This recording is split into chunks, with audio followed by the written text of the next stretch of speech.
Okay. Welcome everyone to episode number 3 of the Happiest Sad Person Podcast. I am still not winging it solo with any new guests yet. My brother Nate is here again. Say hello. Hello. Back for round 3. Yeah, it feels pretty good. So, most importantly, you're very conservative with your money. Have you spent any of your stimulus check yet? It's weird. It doesn't really feel as real because it just kind of gets deposited. Like, you don't get the check to cash. It just appeared. Yeah, so it just kind of appeared, and I didn't have anything like I've been wanting that bad. So honestly, it's been pretty boring. I just threw it in there. Oh, you know what? I did throw. I guess it was lumped in with some other money I had sitting in the checking account. So I threw that and like another few $100 into an investment. Mm-hmm. Pretty high risk, probably ill-advised. It shorts the S&P 500 by 3 times. So, you've heard the S&P 500 is like the overall stock market, basically. Yeah, it's funny, I've heard of that a lot, but I really have no idea what that means. So it's like essentially the largest 500 companies, and I think it's like the U.S., but the largest. There's so many multinational companies. It's essentially except the largest 500 companies on the U.S. stock exchange. Okay. So, you have technology companies like Facebook's in there, Apple, but then also you have a bunch of banks that are in there, like PNC Bank, and basically there's like ExxonMobil, like companies from every industry in there. So say technology does really well, the S&P 500 will go up, but say oil and gas gets hammered, the S&P 500 will probably go down, but since it makes up like every industry, if one industry is doing bad, it won't crush the whole index because it's such a balanced portfolio. Or because one goes down, so another one will go up. Yeah, exactly. So basically, however the market's doing, people usually reference the S&P 500 as an indicator for how the stock market as a whole is doing. Why is that high risk then? Because that seems like more secure. It is. So I'm betting. So usually you bet for the economy. Like everyone's big assumption is like the American economy will only grow over time with all the innovation. Like, the next 50 years we'll be more productive than we were the last 50 years, right? So with that thought process, it's always assumed that the market will only grow over time. Okay. Unless of like a nuclear war or something crazy. Or something like this.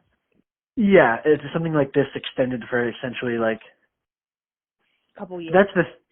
Even then they're like with ingenuity, like eventually a cure would be brought up, like things would be really bad, but over the next 40 years, even after a really big down cycle, eventually you would think, oh, we'll still be better off in the future than we are now. Yeah. Okay. So it's based in optimism. Yes. Yep. But so like right now, my bet is like, so say the market goes up 1%, the S&P 500 goes up 1% overall, right? Mm-hmm. My fund bets against the market 3 times. It's like leveraged 3x. So if the market goes up 1%, my fund goes down 3%. If the market goes down 3%, mine goes up 9%. So if it works in your favor, it really works in your favor. Yeah, so it's like I don't want long term. I want the market to do well, but just in this little like, with some of the money I got from that check, I threw it in here, thinking like, oh, this week, the next few weeks, I feel like are going to be a pretty bad week because all the companies are going to announce all their quarterly reports. They're probably going to do pretty bad. The thing with oil is pretty crazy that the price is so low. So I'm just hoping, maybe if it dips, I can take advantage and then just sell and make like a quick 10% or something. So yeah, so I did do something with the money. That's my coronavirus money. That's your long loop to get to your answer. But I learned some stuff along the way, so I appreciate you taking me for that walk. Yeah, and you're doing something responsible. And what am I waiting for? My spin bike that I ordered. That probably is going to be delayed now because it got I don't even know, what is it? Rejected, dejected, or something? According to me, to checking my order. Never heard of that. Yeah, hopefully it comes, and I can just exercise all day. I mean, like, what? Is that the dream right there? Just bike till your legs fall off. Well, I did sign up for, it's a virtual race, and so you do Hadrian's Wall, which is in the UK, I believe, and it's really cool. It's this app. You get like an actual like race medal when you're done and everything. They mail it to you, but you do the length of Hadrian's Wall, which is 90 miles, and it does spinning, running, walking, hiking. It collects all that data from your Apple Health, and it calculates that towards the completion. Okay. So I'm basically going to, because who knows, I mean, I was out today for for the first time in a long time, for a very brief moment. I had to run and drop something off, a medical test type thing, and then I had to just pick something up. But I think I'm going to lay low as long as possible. I just don't think anything's going to change. Nothing's changed, but countries states are opening up. Yeah, I feel like it's probably too soon. Like you'd think, So what else am I going to do? I'm going to go out around and frolic for no real reason, you know what I mean? So I was like, well, I'll just create like a little challenge for myself. And like we all have the struggle. I do not want to get fat because, I just was working with a trainer and did all this hard work and lost all this weight. I do not want to undo all my efforts by lounging in my bed all day. So I'm literally going to exercise myself to sanity. So it's going to be good. It's going to be interesting. There we go. Yeah, I'm going to do yoga when I wake up. I've been trying to do the splits, so I'm going to do my split stretches. And then I'm going to go for a run, then a hike to cool down, and then do spin. So 3 to 4 hours of my day is going to be exercise. Productive? Yeah. I mean, honestly, I feel like I just came back from a run. I feel better when I exercise. I feel more sane, more stable, more, I don't know. And you also feel productive, even though technically you didn't,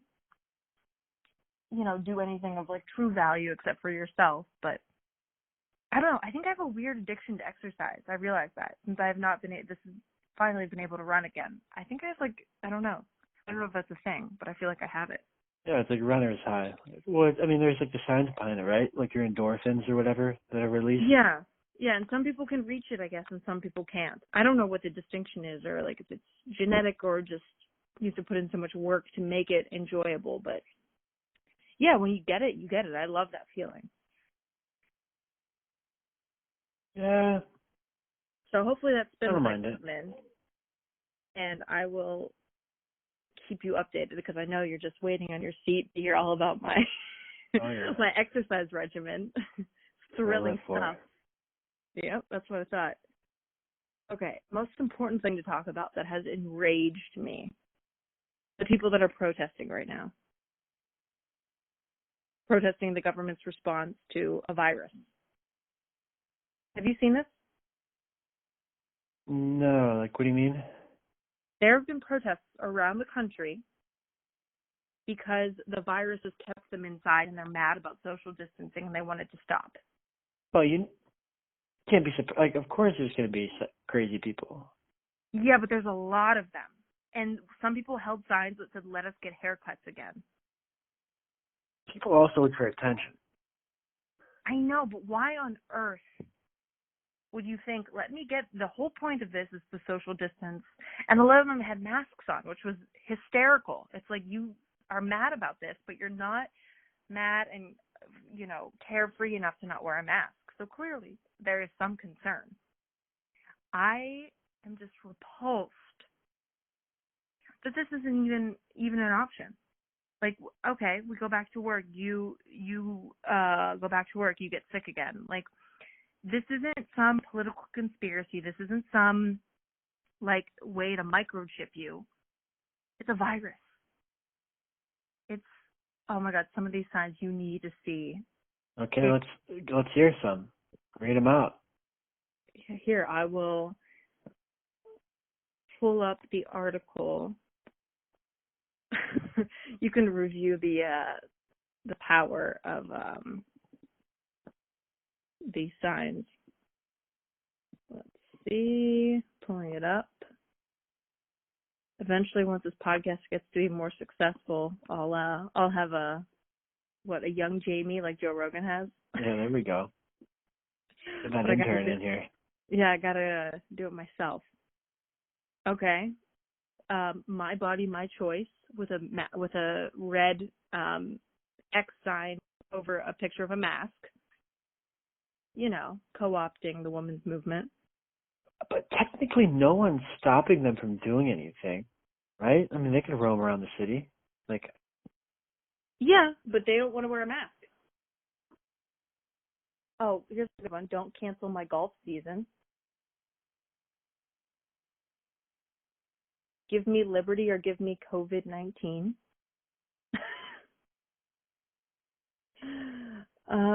The curve is over. Science, baby, right there. COVID-19 or COVID-1984. Got a little book reference. See, it's not. Some of these people are educated. Oh yeah. They're super, super intelligent. Freedom over safety. There we go, baby. We demand haircuts. With two people that need a lot more than just haircuts. Well said. Let's see. I prefer dangerous freedom. There we go. And they're holding it from inside a car, so clearly they're not that dangerous. Very deep. Fear is the real virus.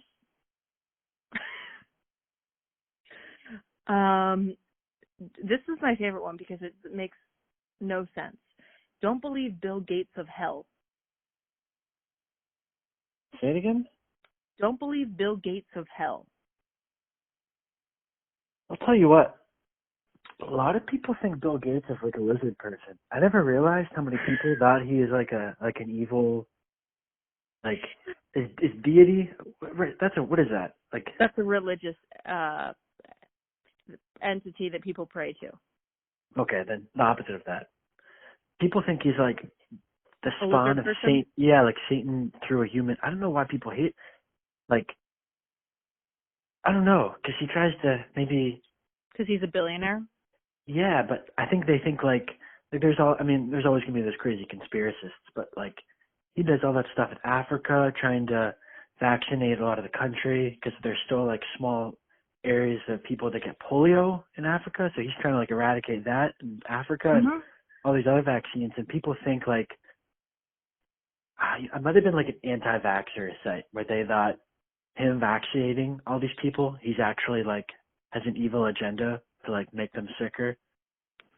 Oh, or like control them or something to get more money because he's one of the lizard folks. The number one tennis player in the world in men's tennis, Djokovic, you heard of him? Yeah.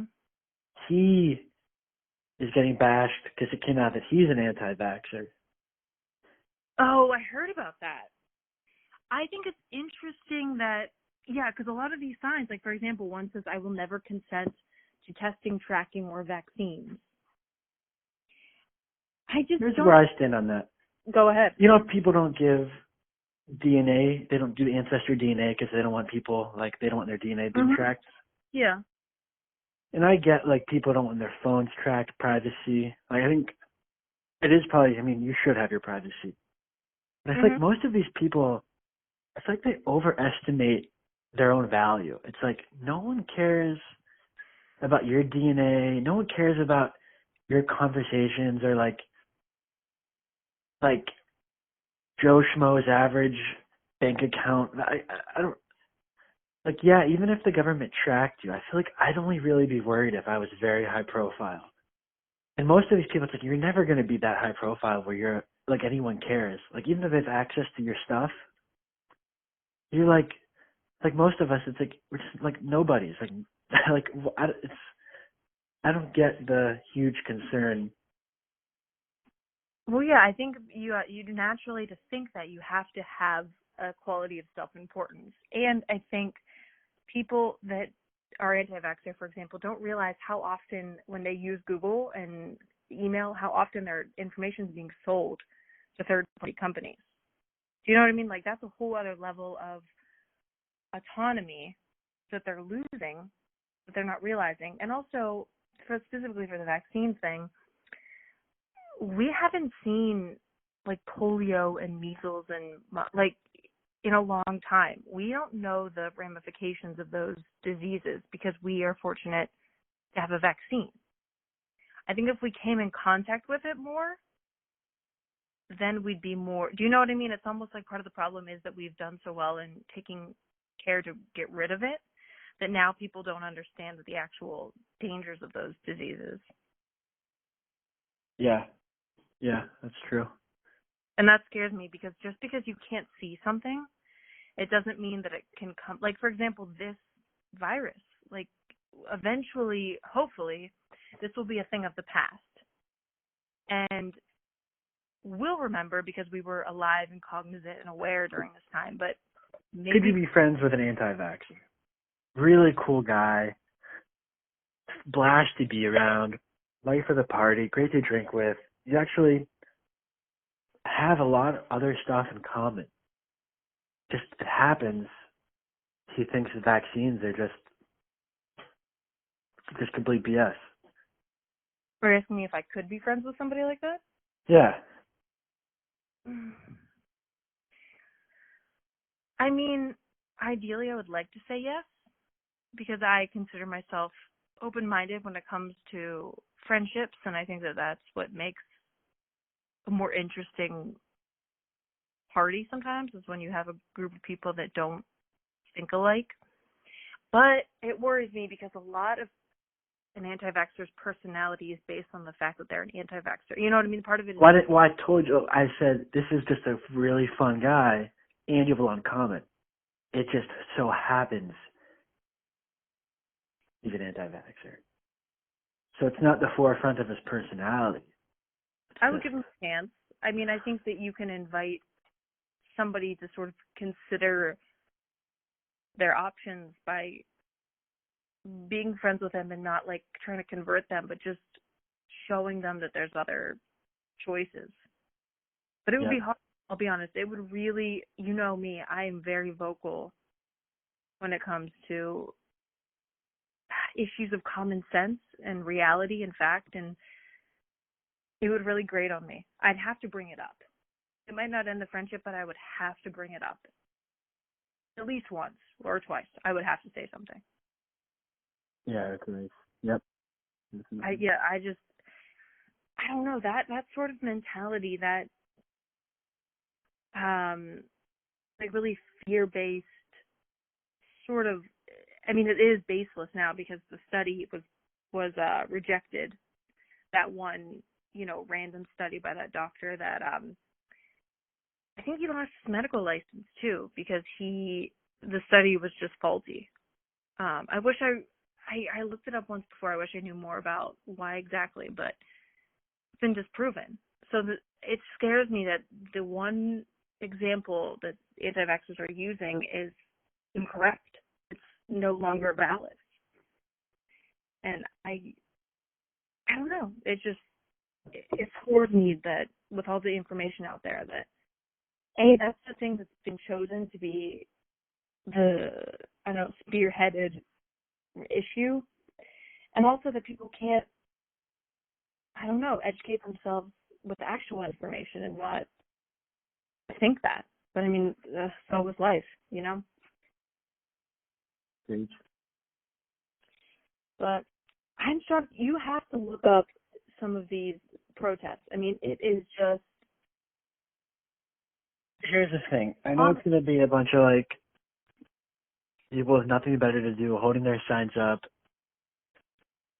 acting enraged. It's like people who are still in the KKK. It's like this super minute population of crazy people. Like, I feel like I don't even need to see it. I know there's people like that. They're nuts. They're going to do it.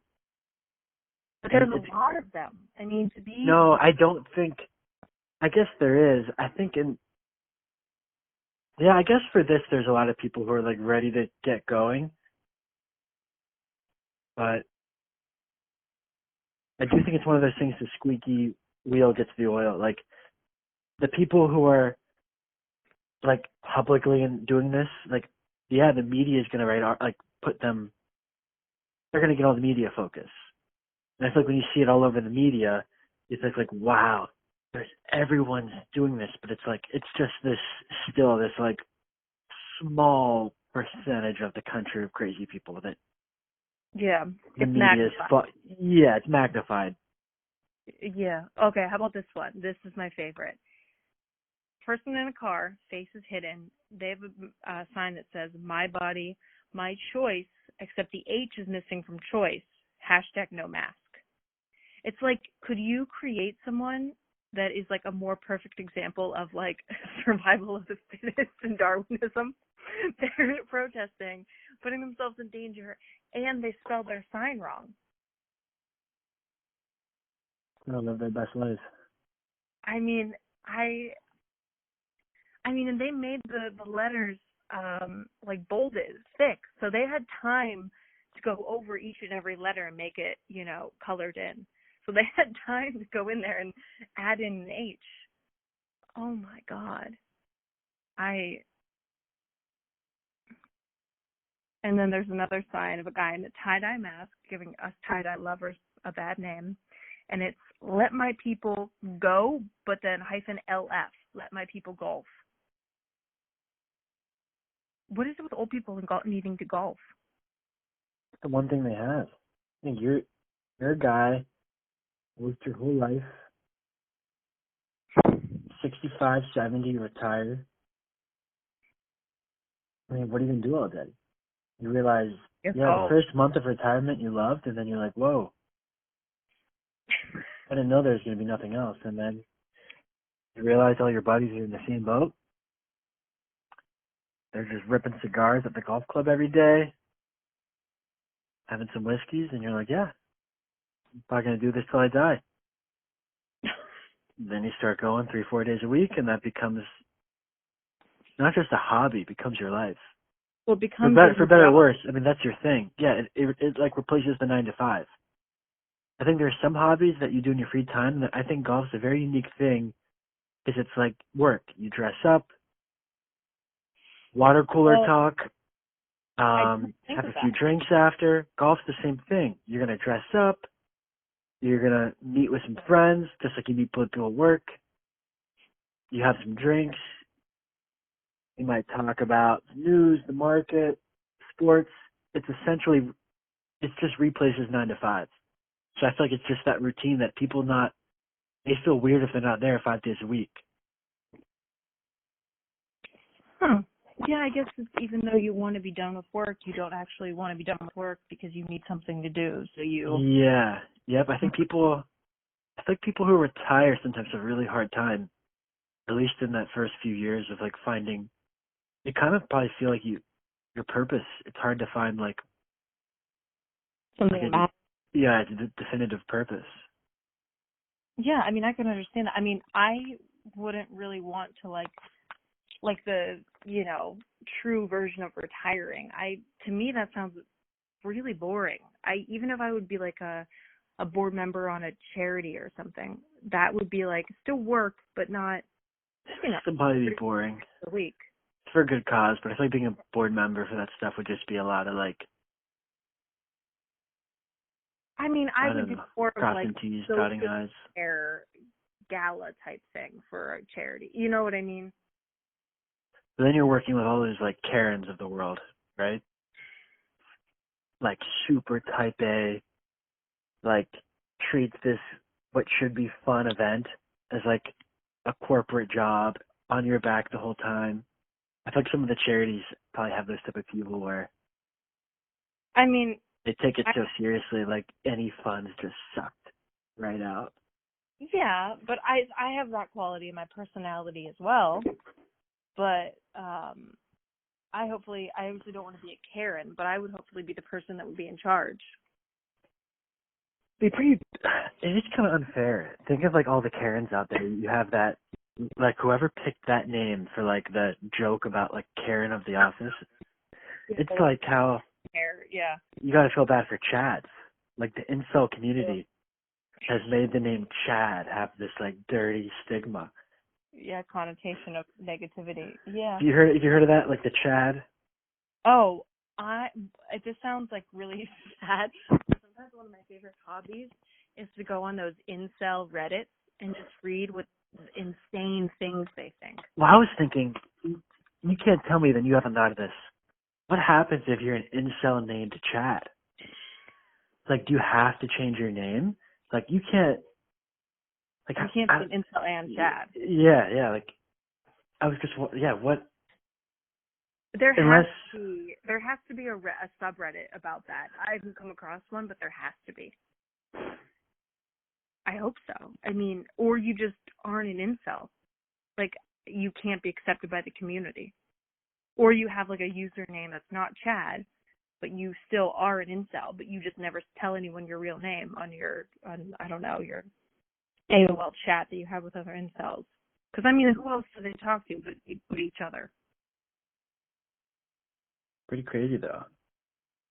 That's scary to me. Because there used to not be a place for people like that have, like, aggression and that much anger built up towards women. There used to not be a place for that. Do you know what I mean?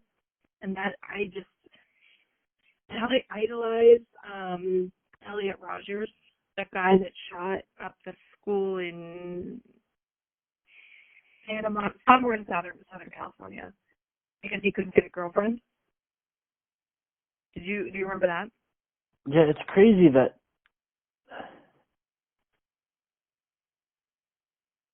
I don't know what I think it's a mental disorder, obviously, but like I don't know what they expect. Like it's essentially like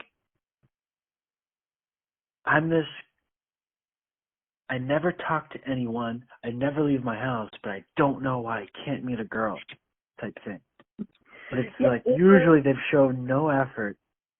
Or they're very aggressive, or they take rejection really poorly.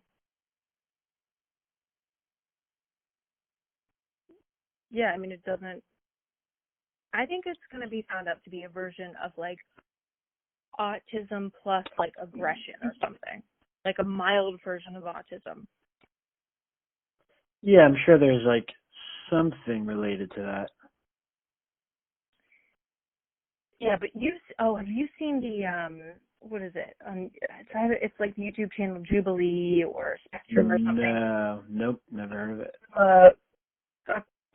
It's almost like Divided, almost like a Catholic Church. If you go to confession, you can't see the person, but you can talk to them.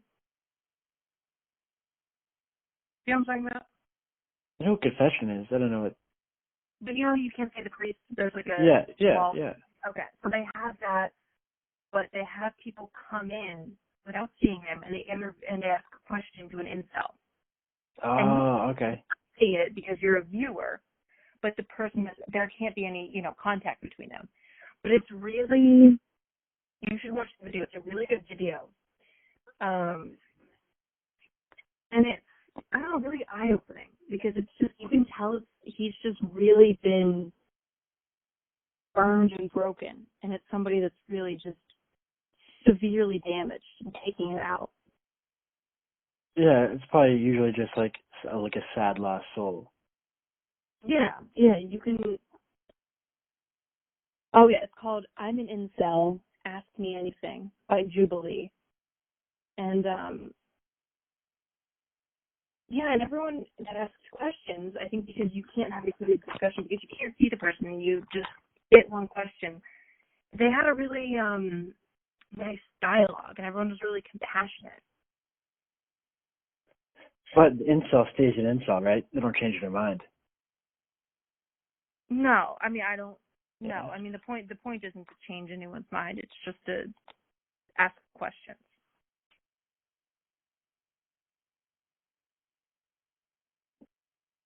Like, what would it take to change an incel's mind? I don't know, to be honest. I mean, I don't think the answer would be a reward that behavior by just like finding some girl that would put up with it. Do you know what I mean? Because then that just shows like, oh, that behavior works because I got what I wanted. But you don't want to leave them like that because some of them shoot people. So Are there dating sites for incels? What about app idea? Like Tinder focused at incels. I think that would be a dangerous place security-wise, because I think a lot of them are, could be abusive or misogynistic. I think a lot of them are bad in a lot of ways. Do you agree? Never met one. I'd have to give my fair shake. I mean, you also might know an incel, like someone that identifies that as an incel, you just don't realize. I feel like they really wouldn't be out and about. I mean, they do leave their home. I don't know, not many of them. Okay, let's see. Okay, as of June 2018, the article is, incels now have a dating website, and it's disturbing. Love it. Let's see. What is this about? Okay, it says love creates change, its website declares. Sold as a way for progressive, loving women to reduce risks that plague society. So it's basically saying, please save society by not letting these guys murder people. And it calls the incels a minority, like a minority group. I guess it's right. Right? There's not many of them, so.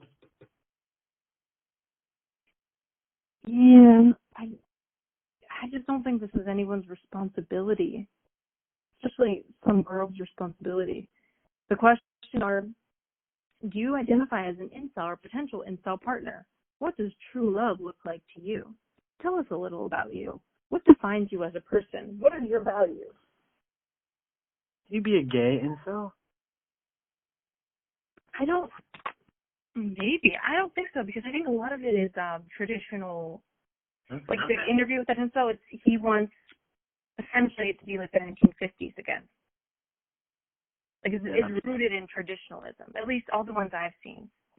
Because I think it's sad that women have like a voice. Yep.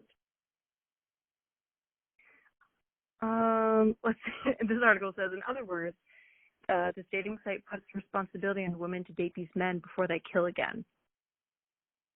Rebecca, allegedly a real 32-year-old woman, is a date and incel testimonial who signed up in order to contribute to solving the problems of the world with incredible love.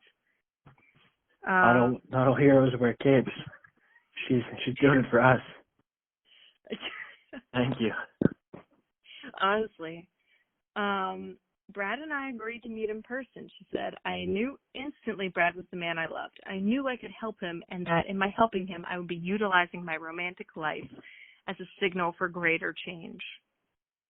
Okay. That's really sad, though. Just doing God's work. Gotta respect it. Oh, and then here's another name to add to the thing. Stacy's are conventionally attractive women who are attracted to Chad. Stacy's? Yeah. I've never heard that one before. That's interesting. Yeah, apparently Stacy's are the female versions of Chad's.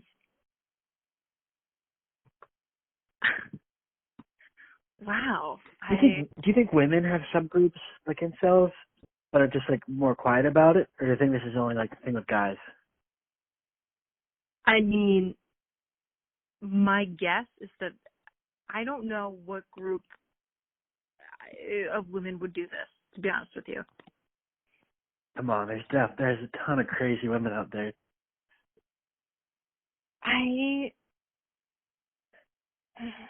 Okay, meet the women of the incel movement. There we go. So this is again in 20. Because that should be the perfect dating matchup. The version of the incel guy matched with a version. Here's what I think, though. I think I've seen like a Vice thing on incels, and that's the only thing I've ever seen. And I've read up on it because I'd never heard of it. Mm-hmm. I feel like a lot of these guys, they're usually, I don't know, like pretty subdued, like a little bit pale. Like they don't really dress nice because they kind of like game a lot and stay inside. That's why I assume most of them don't leave the house. But they're like pretty average looking guys. But I feel like they want like a 10. Like they want to date someone who's a 10. And I feel like they've like never had success because it's like they're always going way out of their league. I feel like they just don't have like the leagues down. Oh, well, I think it's entitlement. I think they think that like women are intended to be like purchased, like if this is like the 1500s, and so I think that they feel like they're entitled because they're. But even if you think they can be purchased, which like okay, we'll roll with your thought process. It's like they're not necessarily like incels aren't crazy rich, so it's like even if you thought that way, even if I mean, you can't even afford to purchase them like with your current state, like. And that's where that delusion comes in. Is it's just literal delusion that they're men and they can control women. Do you know what I mean? Like it's just literally. I wonder if some of it stems from childhood. Oh, I think a lot of them have had bad relationships with their moms or no mom or a mom that just didn't like them. So yeah, they're like, oh, all females are bad. Oh wow. Okay, how about this? This is funny, ironic. The term incel was coined by a woman known only as Alana in the 1990s. And then, what's it mean? What? What's it mean? Or like, yeah, what'd she say? Like, how'd they come up with that? It means involuntarily celibate. And okay. Incel. And then it says Alana has distanced herself from its current. Oh yeah, I'd be like, get me away from. Man, if you're associated with that, man, I'd be terrified. You know these people are coming for you. Oh, yeah, that would just be. But it's just ironic too that men took over something started by a woman. You know what I mean? Yep. They're called femcells. They're small numbers on incel forums.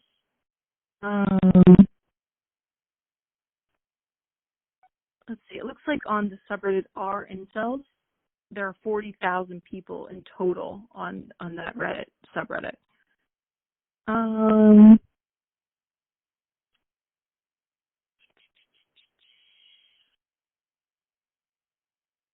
Let's see.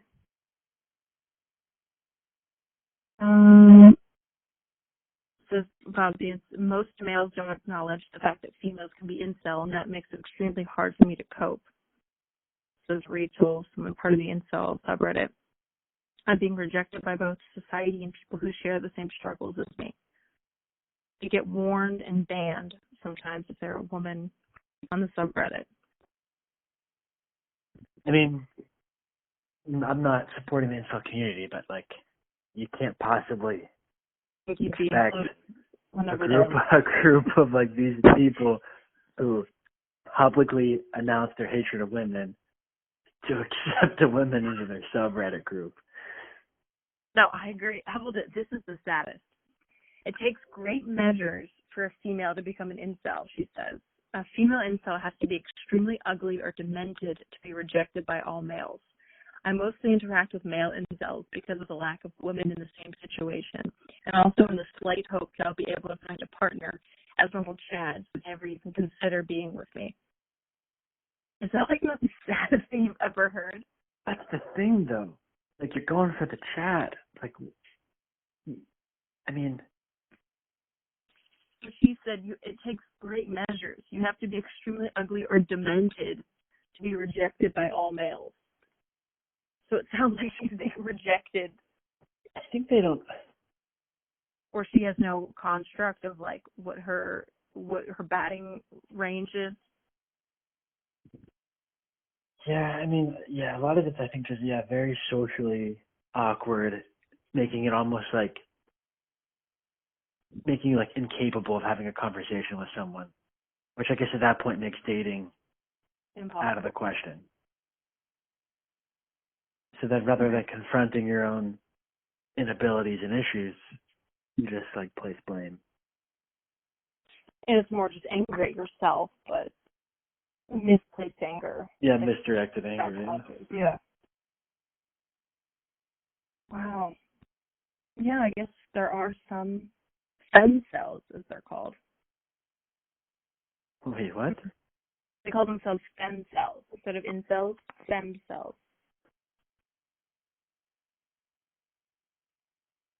I feel like there's no need to. Change the name. Yeah, I guess if you got to make your own community, if one subreddit's taken, you got to make a new name so you can make a new subreddit. It's the only way. Yeah, it's just it's even sadder, I guess, for these people because they get rejected on so many different levels. It's not included in the regular incel group. Wow. It's just so bleak. I mean, everything about, like, incels is just really depressing.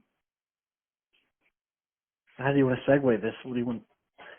How do you want to get off the incel train? There's no smooth way to stop talking about it.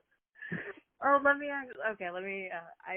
enough, I did make a little list today because whenever I was running on the trail, I came up with this thought, and I want to get your opinion on it. It's probably a thought that a lot of people have had before, but for some reason, my brain, sometimes I listen to music and my brain just bops around to different ideas as I'm running. And today it went to a conversation I had with a friend about religion and how he believes literally a lot of things happened in the Bible.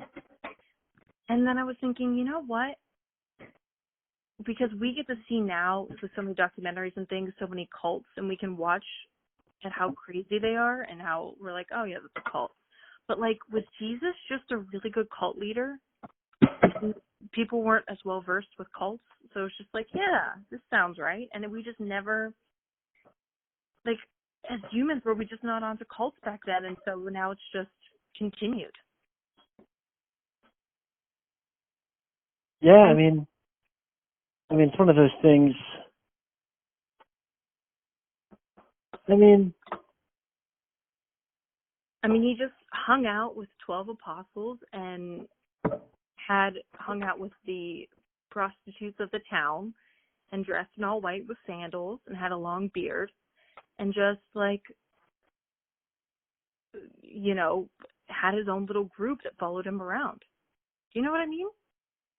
That sounds like a cult leader to me. well, yeah, I mean, cults aren't necessarily, like, inherently bad. And technically, I feel like to varying degrees, every religion is a version of a cult, right? You have followers, you're following based on the same message. Obviously, levels of extreme are way different. Like, people are Catholic, but, like, maybe they go to church on Sunday once a week. Maybe they don't even go. Maybe they go, like, once a year. But then you have, like, Jehovah's Witnesses who are basically your whole life revolves around it. So essentially, I feel like they're all varying levels of cults, right? Yeah, I mean, I guess like for better, not saying it's about, like, for better or for worse. Yeah, I mean, I would define a cult as something that's a hindrance to your life. But yeah, I mean, if you break down the level of indoctrination and ritual and Does a cult have to have something negative about it? Does it have to be like negative at its core to be a cult? Let's see, cult definition.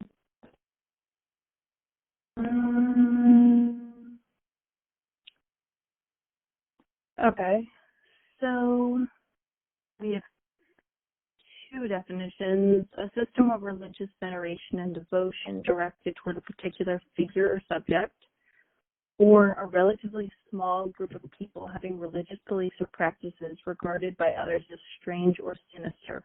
So it's got to be a small group. So according to that, if you're like the generic, like Catholic, Muslim, like you're part of a huge population, so you can't be a cult. So it has to be like small and niche. Is that what it's kind of saying? Yeah, okay, so I pulled up Webster's, and definition of a cult: a religion regarded as unorthodox or spurious, a great devotion to a person, idea, object, movement, or work. So big religions are just too big to be cults then, apparently. I guess. But back then, I guess it could have been a cult. Yeah, I guess. I mean, they were branching off of Judaism, right? Because a Jew killed Jesus. Yeah, but was Judas Jewish? I honestly don't know. I do believe this, but Isn't Jesus Hebrew? Isn't he? Like. Oh God, this just shows me I need more. Isn't he Jewish? Yeah. Oh, how about this? The word cult, which shares an origin in culture and cultivate, comes from the Latin cultus, a noun with meanings ranging from killing, cultivation, to training or education, to adoration. And the earliest known uses of the word recorded in the 17th century partly denoted worship. And then cult came to refer to a specific branch of religion or the rites and practices of that branch. And then the 18th century cult referred to non-religious admiration or devotion to a person, idea, or fad. And then by the 19th century, the word came to be used as our use of a religion regarded as unorthodox or spurious. By the 1800s, the word had a negative connotation. I guess.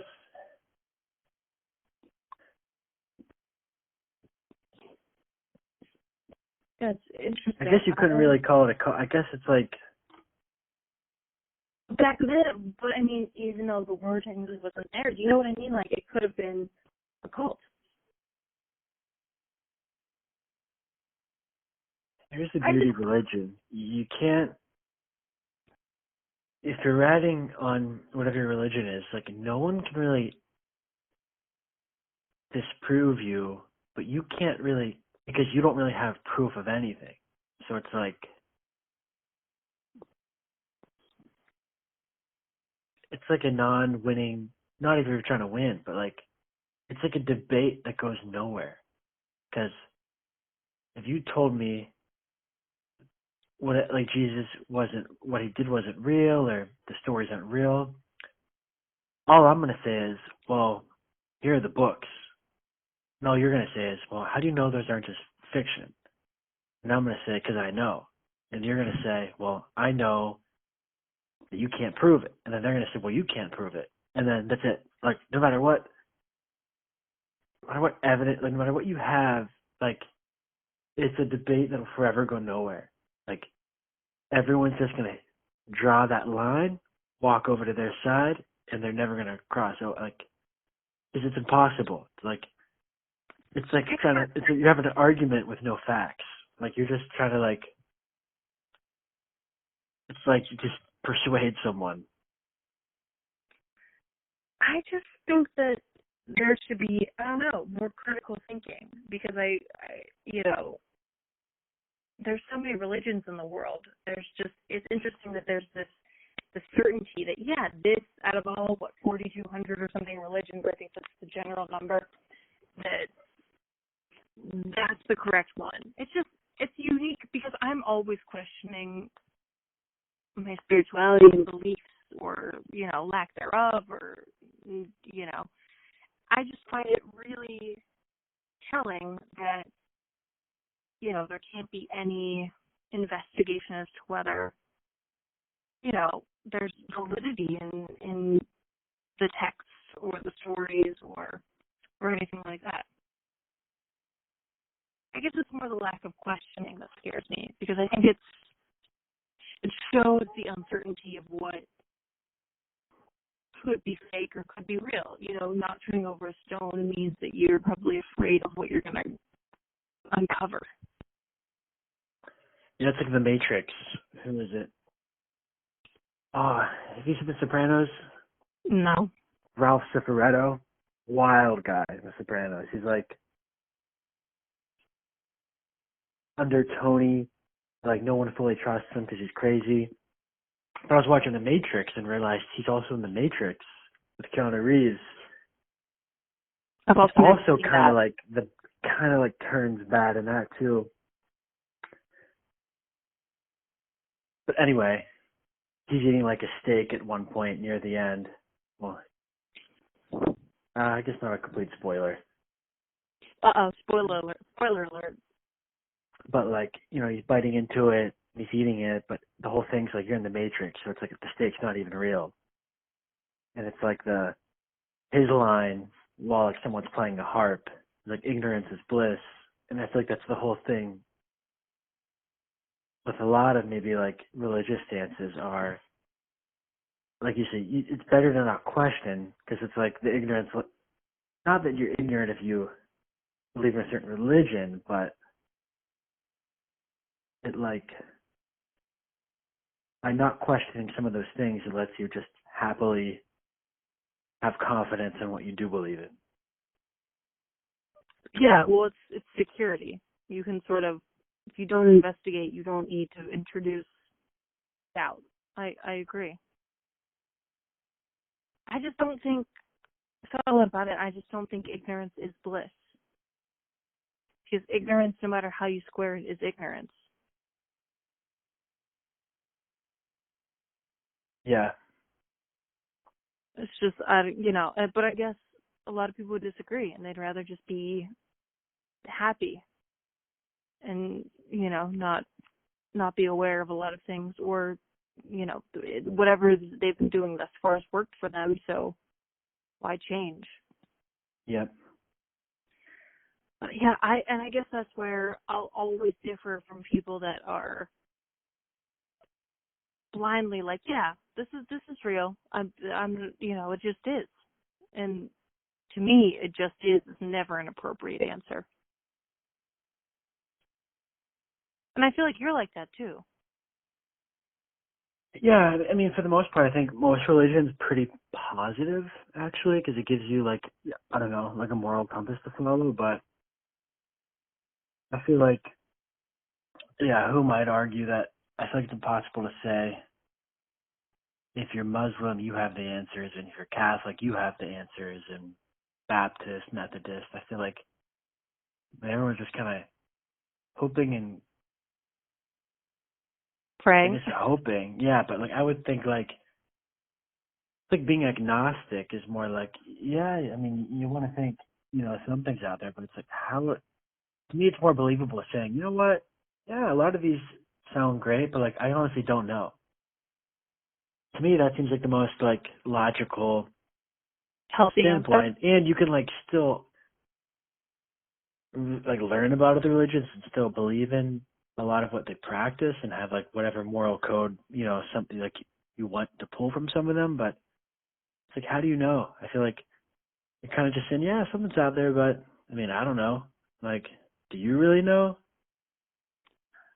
Yeah, I've always felt that I think we should bond more in our ability of not knowing or our lack of not knowing, because I think it's charming that we're all in this together. And I think it would be so much more fun to explore what's on the earth and what we can do as humans now and not focus so much on saving everything for the afterlife and waiting and being fearful and dividing people. I think it'd be way cooler if we, I don't know, just experimented here.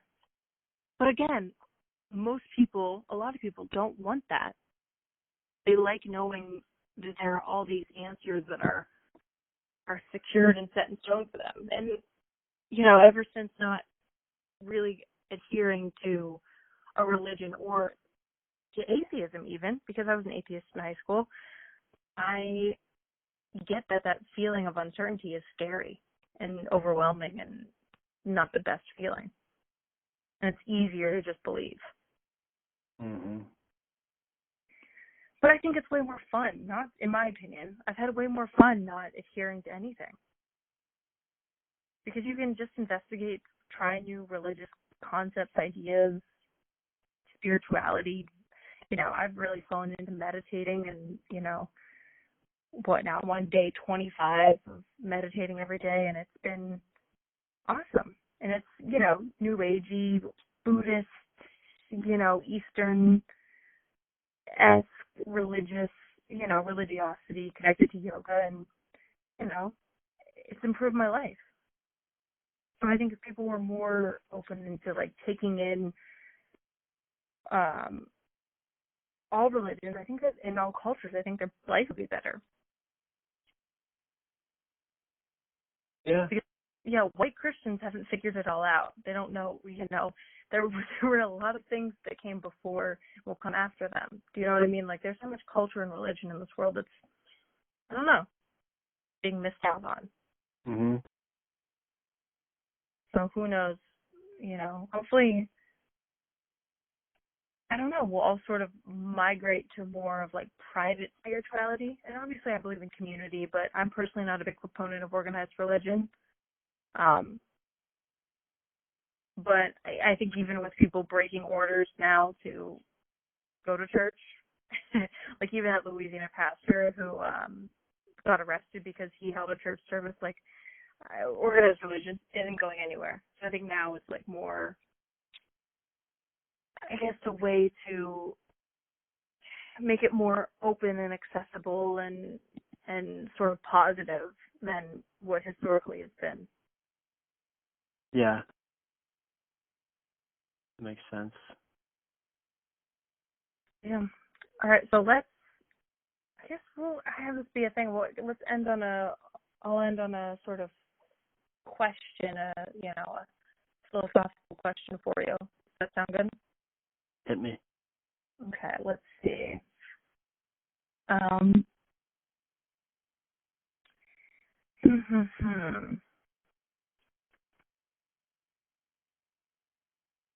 If you could only have one job, very specific job for your entire life, no option of changing or switching or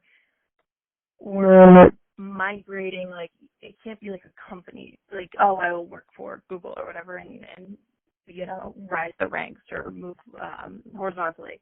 What is one job you could see yourself? You don't need the training for it, just, in your own little, mental dreamscape, a job that you would choose, that you would do from birth till death. I think I would do boat charters in the Caribbean. People come in, they visit, they want to have a good time. You have your little skipper, your little boat. Being a captain of a boat? A small little boat. You just take people who just want to have a good time and just show them around the island. Show them all the cool spots. Hey, they want to see some,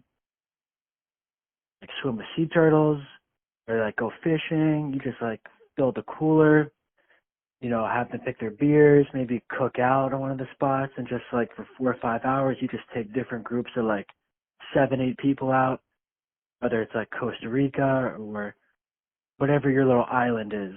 And all day you're on the water, beautiful water, crystal blue, sunshine, you meet new people.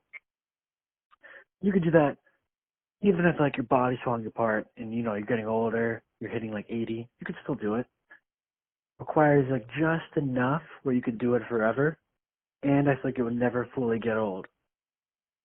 Wow, I would never in a million years have guessed that would have been your choice, but that's actually a really cool choice, and I like how you had an answer right away. Wow. What's your forever job?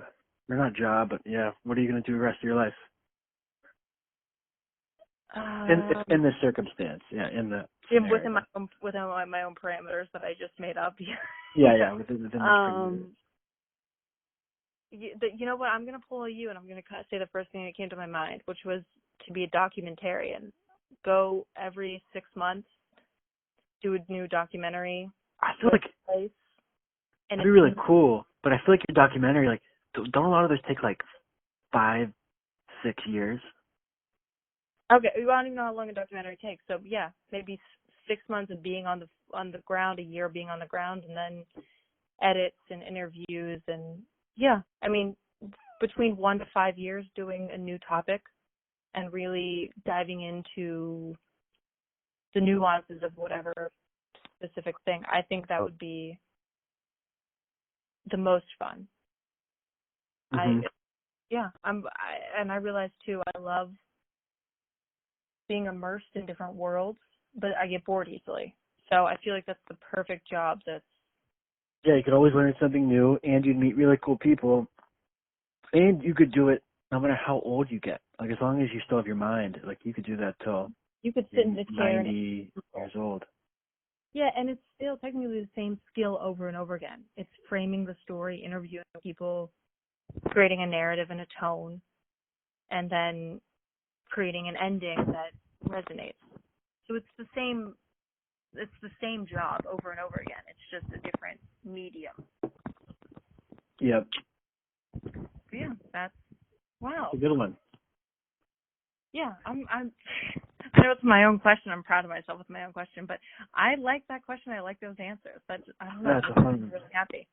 Because you have to think about, really, with that question, it's like money is not really a driving force. Yeah. I mean, you have to think of something you actually wouldn't mind doing every day forever. So you have to think of like something you could do every day, and I'd like you to think of something you could feasibly do when you're actually old. Yeah. I didn't even necessarily first think of that, but that is a good call. Yeah, there would have to be something you'd be able to do physically. Yeah. Wow. Okay. Well, that was, again, I really like your answer. Good job. Good job with my question. Thank you very much. Well, this has been real, episode number 3, the Happiest Sad Person Podcast. I feel like it's going to be weird. I want to try and do an episode alone, but now I feel like I've gotten this like rhythm with like you as my Okay, that's a good challenge. Yeah, I think you should try to do one alone this week and see how it goes. I'm going to try. I will try, and it's going to be, doing this has been an experience, but I've really been welcoming the challenges that this has brought, because this is a whole new skill set of keeping a conversation flowing and interesting, and so this new skill set that will have to be keeping something interesting from my own brain and keeping a cohesive pattern of thought and not making it sound like the rants and raves of an insane person. Do you know what I mean? I feel like it could devolve quickly into like a Tiger King being angry at Carol Baskin type deal, and I don't want it to be that. That's what sells, man. Maybe just me losing it will really sell. You'll keep me on track and sane, and other people I interview, and then my lone podcast will really be where I go off the rails. Yeah, send me this link whenever you do episode 4. I will, and to everyone listening, email me at 11jacobsa@gmail.com for any requests, questions, comments, concerns, criticism, any incels out there. Please reach out and let me know what's going on in your brain. I'm curious. And there is a Instagram now, the Happiest Sad Person Podcast. Please give it a follow. There'll be some more content on there, and I'm going to hopefully create a logo. So, yeah. All right. Thanks, Nate. Adios. Till next time. Sounds good. Bye. Bye.